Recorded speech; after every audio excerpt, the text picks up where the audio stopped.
தவ காலத்தினுடைய முதல் ஞாயிறுல பயணிச்சு கொண்டிருக்கிறோம்.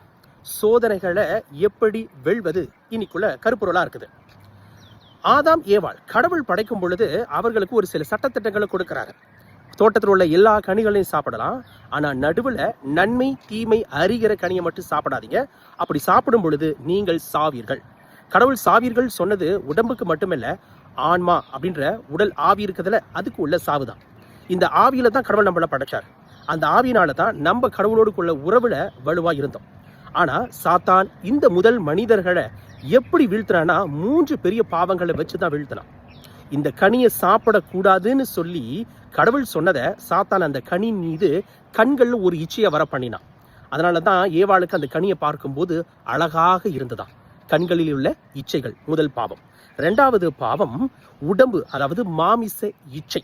அதே பழத்தை பார்க்கும்போது ருசியா இருந்தது, இன்னும் சாப்பிடக்கூட இல்லை, ஆனா அதை பார்த்துக்கிட்டு இருக்கும் பொழுதே ருசி வந்தது. ஒரு மாமிச பாவம் உள்ளுக்கு வந்துச்சு, மாமிசத்தின் இச்சை 2வது பாவம். 3வது நம்முடைய பெருமை, நம்முடைய ஜீவனுக்குள்ள இருக்கிற மிகப்பெரிய பெருமை. ஏவாளுக்கு சொன்ன ஒரு வார்த்தை, இந்த கனியை நீங்க சாப்பிடும் பொழுது நீங்கள் கடவுளை போல் ஆவீர்கள். அவர்கள் ஏற்கனவே கடவுளை போலதான் இருக்கிறாங்க, ஆனா அவன் அதை அழகா ஏமாத்தி கடவுளை போல ஆவீர்கள்னு சொன்னதுதான் 3வது பாவம் உள்ளுக்கு வந்தது.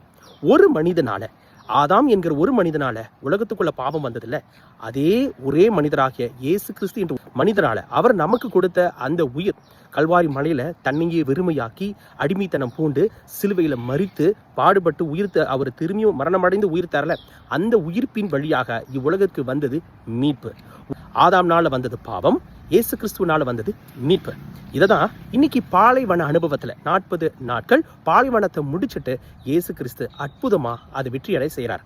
சாத்தான் மீண்டுமாக இயேசு கிறிஸ்துவுக்கு அந்த 3 வகையான பாவங்களை கள்ள அப்பமா மாத்து, பிறகு 2வது மேலிருந்து கீழே குதி, 3வது என் காலில் விழுவு அப்படின்று 3 வகையான விஷயங்களை குடிச்சு இயேசு கிறிஸ்துவ அவன் சோதிக்கிறான். ஆனா இயேசு கிறிஸ்து வசனத்தை வச்சு வென்றுறாரு. நமக்கும் இப்படிப்பட்ட பாவங்கள் இருக்கு, கண்களில் இச்சைகள் இருக்கு, நம்முடைய உடம்புக்கான பசிகள், இந்த பசினா வெறும் சாப்பாட்டு பசி இல்லை, உடம்பில் உள்ள இச்சைகள், பிறகு நமக்குள்ள இருக்கிற பெருமைகள், இது எல்லாத்தையுமே நம்ம கடந்து வெட்டலாம். அதாவது அதை தேய்க்கணும் அப்படின்னா நம்ம தாழ்த்திக்கிட்டு இயேசு கிறிஸ்துவோட வழிகளை பின்பற்றி அவர் கொடுக்கிற இறை வசனத்தை உணவாக எடுத்து அப்புறம் தான் மாற்ற முடியும். 2 சி எங்க குருவானவர் இன்னைக்கு சொல்லி கொடுத்தார். ஒன்று கன்ஃபெஷன், இன்னொன்று கம்யூனியன். கன்ஃபெஷன், கம்யூனியன், இது 2மே. கன்ஃபெஷன் என்பது என் பாவங்களுக்காக நான் மனம் வருந்தி மன்னிப்பு கேட்கறது. கம்யூனியன் ஆண்டவரோடு கூட ஒப்புரவுல உறவுல இருந்து திவ்ய நற்கருணை பாவ சங்கீதனை எடுத்து ஒப்பு கொடுத்து அவருடைய திவ்ய நற்கருணையில பங்கு கொள்வது. இந்த 2 தான் உண்மையாலுமே கடவுளோடு கூட நம்ம நடப்பதற்கு உறுதுணையா இருக்கும்.